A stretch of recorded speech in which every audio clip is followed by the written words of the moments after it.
Hello, അപ്പോൾ എല്ലാവർക്കും നമസ്കാരം. അപ്പോൾ ഞാനിന്ന് വന്നിരിക്കുന്നത് നിങ്ങൾക്ക് വളരെ യൂസ്ഫുൾ ആയിട്ടുള്ളൊരു വീഡിയോ ആയിട്ടാണ്. അപ്പോൾ എൻ്റെ ഹെയർ ഒക്കെ ഇങ്ങനെ ഇട്ടേക്കുന്നത് കണ്ടപ്പോൾ തന്നെ നിങ്ങൾക്ക് മനസ്സിലായിട്ടുണ്ടായിരിക്കും. ഇന്ന് നമ്മൾ ചെയ്യാൻ പോകുന്ന ഒരു ഹെയർ കെയർ വീഡിയോ ആണ്.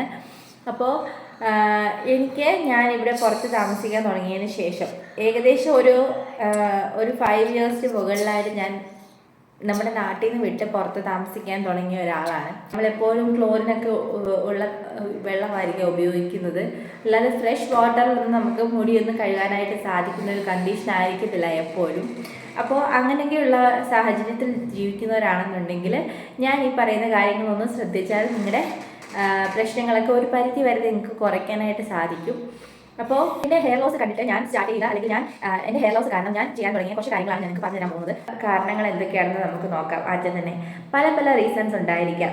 ആദ്യം തന്നെ നമുക്ക് പല നമ്മൾ ഹെയർ സ്ട്രെയിറ്റ്നർ അല്ലെങ്കിൽ അങ്ങനെയുള്ള കെമിക്കൽസ് ഒക്കെ യൂസ് ചെയ്യുന്ന സമയത്ത് നമുക്ക് ഹെയർ ഫോൾ ഉണ്ടാവാനുള്ള ചാൻസ് ഉണ്ട്. സെക്കൻഡ് തിങ്, സ്ട്രെസ്സ് കൂടുതലായിട്ട് നമുക്കുണ്ടെന്നുണ്ടെങ്കിൽ നമ്മുടെ ഹെയർ നന്നായിട്ട് കൊഴിയാനായിട്ട് സാധ്യതയുണ്ട്. പിന്നെ മൂന്നാമതായിട്ട് എന്തെങ്കിലും മെഡിക്കൽ കണ്ടീഷൻ, നമുക്ക് ഡാൻഡ്രഫ് പോലുള്ള എന്തെങ്കിലും മെഡിക്കൽ ഇഷ്യൂസ് ഉണ്ടെന്നുണ്ടെങ്കിൽ നമ്മൾ എന്തായാലും ഒരു ഡോക്ടറെ കണ്ട് അതിന് വേണ്ടുന്ന മെഡിസിൻ എടുക്കുക. അതിനുശേഷം നമുക്ക് ഹോം റെമഡീസ് എടുക്കുന്നതായിരിക്കും ഏറ്റവും ഉത്തമമായിട്ടുള്ളൊരു കാര്യം. ഡ്രൈ സ്കാൽപ്പ് പലരിലും പല രീതിയിലുണ്ടാവാം. അപ്പോൾ ഈ ഡ്രൈ സ്കാൽപ്പ് ഉണ്ടാകുമ്പം കൂടുതലും പൊടിയായിട്ട് നമ്മുടെ തലയിൽ കാണപ്പെടും. തരിതരിയായിട്ടുള്ള പൊടികൾ നമ്മുടെ തലയിൽ കാണപ്പെടുന്നതാണ് ഡ്രൈ സ്കാൽപ്പ് എന്ന് പറയുന്ന ഒരു കണ്ടീഷൻ എന്ന് പറയുന്നത്. അപ്പോൾ അത് അലർജി കൊണ്ടുണ്ടാവാം, ഈ പറയുന്ന എന്തെങ്കിലും കെമിക്കൽസ് യൂസ് ചെയ്യുന്നത് കൊണ്ടുണ്ടാവാം, അല്ലെങ്കിൽ വെതർ കണ്ടീഷൻ കൊണ്ടുണ്ടാവാം. കൂടുതലും തണുപ്പ് വിൻ്റർ കണ്ടീഷനിലാണ് നമുക്ക് ഇങ്ങനെയുള്ള ഡ്രൈ സ്കാൽപ്പ് പെട്ടെന്ന് തലയിൽ ഫോം ചെയ്യുന്നത്. അപ്പോൾ നമുക്ക് ഈ ഡ്രൈ സ്കാൽപ്പ് ആയിട്ടുള്ളവരാണെന്നുണ്ടെങ്കിൽ ഈ കഞ്ഞിവെള്ളം യൂസ് ചെയ്യുന്ന സമയത്ത് നമ്മൾ ആദ്യം തന്നെ ഓയിൽ ചെയ്യാൻ ശ്രദ്ധിക്കുക മുടി. അപ്പോൾ ഞാനിപ്പോൾ ചെയ്തിരിക്കുന്നത് എന്താണെന്ന് വെച്ചാൽ, ഞാൻ ഇന്നലെ അതായത് 1 day ബിഫോർ ഞാൻ ഓയിൽ ചെയ്തിട്ടുണ്ട് ഹെയറിൽ. അതുകൊണ്ടാണ് ഇങ്ങനെ ഹെയർ ഒട്ടിയിരിക്കുന്നത്. അപ്പം തലയിലൊരു ഓയിൽ കണ്ടൻറ്റ് ഉണ്ട്, അതായത് ഒരു എണ്ണമയം നമ്മുടെ മുടിയിലുണ്ട്. അപ്പോൾ നമുക്ക് ഇന്ന് ഈ കഞ്ഞിവെള്ളം യൂസ് ചെയ്തിട്ട് കഴുകുമ്പോൾ ഹെയർ നല്ല സ്മൂത്ത് ആവും. അതുപോലെ തന്നെ നമ്മുടെ ഹെയർ ഫോൾ നമുക്ക് റെഡ്യൂസ് ചെയ്യാനായിട്ട് നന്നായിട്ട് സഹായിക്കും. ഇത് നമുക്ക് എന്നും ചെയ്യണം എന്ന് ഞാൻ പറയത്തില്ല. ഒരു 2 days കൂടുമ്പോൾ നമ്മളിത് കഞ്ഞിവെള്ളത്തിൽ ഇങ്ങനെ മുടി കഴുകി എടുക്കുകയാണെന്നുണ്ടെങ്കിൽ നിങ്ങൾക്ക് നല്ല വ്യത്യാസം കാണാനായിട്ട് സാധിക്കും. നന്നായിട്ട് ഹെയർ ഫോൾ കുറയുന്നതായിട്ട് നിങ്ങൾക്ക് കാണാൻ സാധിക്കും. പിന്നെ നമ്മൾ കഴിവതും ഡെയിലി ഹെയർ വാഷ് ചെയ്യാതിരിക്കാൻ ശ്രദ്ധിക്കുക. ഒരു 2 days കൂടുമ്പോൾ ഒക്കെ ഹെയർ വാഷ് ചെയ്യുന്നതായിരിക്കും നല്ലത്. ഡെയിലി ഹെയർ വാഷ് ചെയ്യുമ്പോൾ നമ്മുടെ പ്രത്യേകിച്ച് നമ്മുടെ വിൻ്റർ സീസൺ ഒക്കെ ആയിട്ടുള്ള സമയത്താണെന്നുണ്ടെങ്കിൽ നമ്മുടെ ഹെയർ പെട്ടെന്ന് ഡാമേജ് ആവാനും ഹെയർ ഫോൾ കൂടുതലായിട്ട് വരാനും ഒക്കെ ചാൻസസ് ഉണ്ട്. അപ്പോൾ അതുകൊണ്ട് ഡെയിലി ഹെയർ വാഷ് ചെയ്യാണ്ടിരിക്കുക.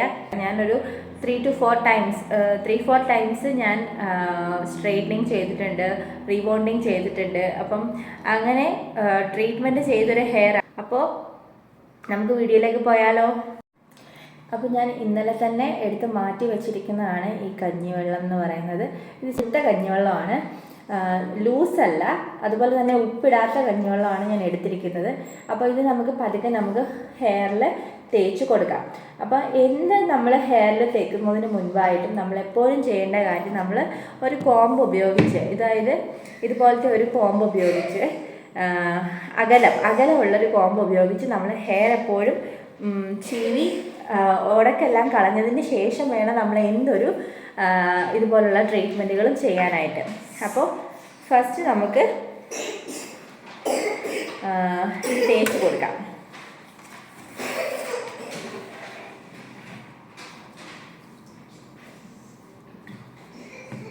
അപ്പോൾ ഹെയറിലെ ഓടൊക്കെ കളഞ്ഞതിന് ശേഷം നമ്മളിങ്ങനെ ചെയ്യുമ്പോൾ നമുക്ക് വളരെ സ്മൂത്തായിട്ട് ഇത് ചെയ്തെടുക്കാനായിട്ട് പറ്റും. ഓടക്കൊന്നും പിടിക്കത്തില്ല, നന്നായിട്ട് ഹെയറിൽ പിടിക്കുകയും ചെയ്യും. നമ്മൾ കൂടുതലും ഇത് സ്കാൽപ്പിൽ പുരട്ടാനായിട്ട് ശ്രദ്ധിക്കുക. അപ്പോഴാണ് നമുക്ക് ഹെയർ ഫോള് കുറയാനായിട്ട് കൂടുതൽ ഹെൽപ്പ് ചെയ്യുന്നത്. അപ്പോൾ നമ്മൾ മുടിയുടെ എല്ലാ ഭാഗത്തും വകുത്ത് നമുക്ക് കൈകൊണ്ട് തന്നെ വകുത്ത് ഇങ്ങനെ നമുക്ക് ചെയ്യാനായിട്ട് സാധിക്കും. അപ്പോൾ ഉപ്പിട്ട കഞ്ഞിവെള്ളം നിങ്ങൾ എടുക്കാണ്ടിരിക്കുക. ഉപ്പിട്ട കഞ്ഞിവെള്ളം നമ്മൾ ഹെയറിൽ ഉപയോഗിക്കാൻ പാടില്ല. അതെന്തെങ്കിലുമൊക്കെ ഇൻഫെക്ഷൻസോ ഒക്കെ വരാനായിട്ട് സാധ്യതയുണ്ട്. അപ്പോൾ അതുകൊണ്ട് ഉപ്പിടാത്ത കഞ്ഞിവെള്ളം വേണം നമ്മൾ യൂസ് ചെയ്യാനായിട്ട്. നമ്മൾ കഞ്ഞിവെള്ളം എടുക്കുന്ന സമയത്ത് അപ്പോഴേ മാറ്റി വയ്ക്കുക. അപ്പം പിറ്റേ ദിവസം ആകുമ്പോഴത്തേക്ക് അത് ചെറുതായിട്ട് പുളിച്ചിട്ടുണ്ടാവും. അതാണ് ഇതിന് ഏറ്റവും നല്ലത്.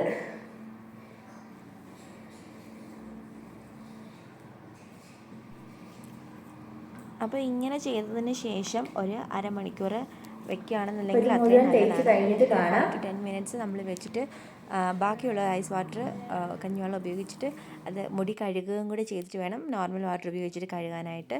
അപ്പോൾ കുറച്ചുകൂടെ അത് എഫക്റ്റീവാണ്. അപ്പോൾ നമ്മൾ ഹെയറൊക്കെ വാഷ് ചെയ്തു, എല്ലാം കഴിഞ്ഞു. അപ്പോൾ നമ്മൾ റൈസ് വാട്ടർ ഉപയോഗിക്കുന്ന സമയത്ത് നമുക്ക് നമുക്ക് തലയിൽ തേച്ച് പിടിപ്പിച്ച് വെക്കാനായിട്ട് നമുക്ക് ആ സമയത്ത് പറ്റത്തില്ല. അപ്പം നമ്മൾ ബാക്കി വരുന്ന റൈസ് വാട്ടർ എന്ത് ചെയ്യണമെന്ന് വെച്ചാൽ നമ്മൾ കഴുകുന്ന സമയത്ത് നമുക്കത് ഉപയോഗിച്ച് ഫസ്റ്റ് കഴുകാം. അതിന് ശേഷം നമുക്ക് നോർമൽ വാട്ടർ ഉപയോഗിച്ച് കഴുകുന്നതായിരിക്കും നല്ലത്. അപ്പോൾ നമുക്ക് കൂടുതൽ എഫക്റ്റീവ് ആവും.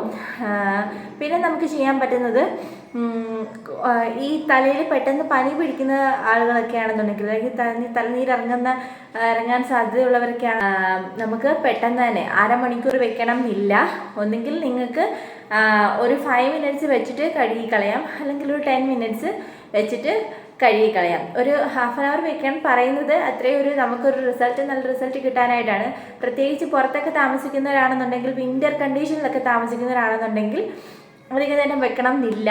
കാരണം പെട്ടെന്ന് പനി പിടിക്കാനുള്ള സാധ്യതയൊക്കെ ഉണ്ട്. അപ്പോൾ അതുകൊണ്ട് നാട്ടിലൊക്കെ താമസിക്കുന്നവരാണെന്നുണ്ടെങ്കിൽ ചൂട് ഒരു നല്ല നോർമൽ കാലാവസ്ഥയിലൊക്കെ താമസിക്കുന്നവരാണെന്നുണ്ടെങ്കിൽ വലിയ കുഴപ്പമില്ല. പിന്നെ ഓരോരുത്തരുടെയും കേസ് അപ്പോൾ ഓരോരുത്തരും താമസിക്കുന്ന ഏരിയ അനുസരിച്ച് അവരുടെ വെതർ കണ്ടീഷൻ അനുസരിച്ച് നിങ്ങൾക്ക് സമയം കൂട്ടുകയോ കുറയ്ക്കുകയോ ഒക്കെ ചെയ്യാം. എന്തായാലും ഒരു ഹാഫ് ആൻ അവർ കൂടുതൽ വെക്കേണ്ട ആവശ്യമില്ല ഈ റൈസ് വാട്ടർ. പിന്നെ നോർമൽ വാട്ടറിൽ അതേസമയം കഴുകി കളഞ്ഞാലും മതിയാവും. പക്ഷേ ഇങ്ങനെ വെക്കുകയാണെന്നുണ്ടെങ്കിൽ കുറച്ചുകൂടി എഫക്റ്റീവ് ആവും. അപ്പോൾ ഇങ്ങനെ ചെയ്ത് നോക്കിയിട്ട് റിസൾട്ട് കിട്ടുകയാണെന്നുണ്ടെങ്കിൽ തീർച്ചയായിട്ടും കമൻറ്റ് ചെയ്യാൻ മറക്കരുത്. അപ്പോൾ ഈ വീഡിയോ ഇഷ്ടമായെന്ന് വിശ്വസിക്കുന്നു. ഇതുപോലുള്ള യൂസ്ഫുൾ ആയിട്ടുള്ള വീഡിയോസായിട്ട് വീണ്ടും വരുന്നത് വരെ താങ്ക്സ് ഫോർ വാച്ചിങ്.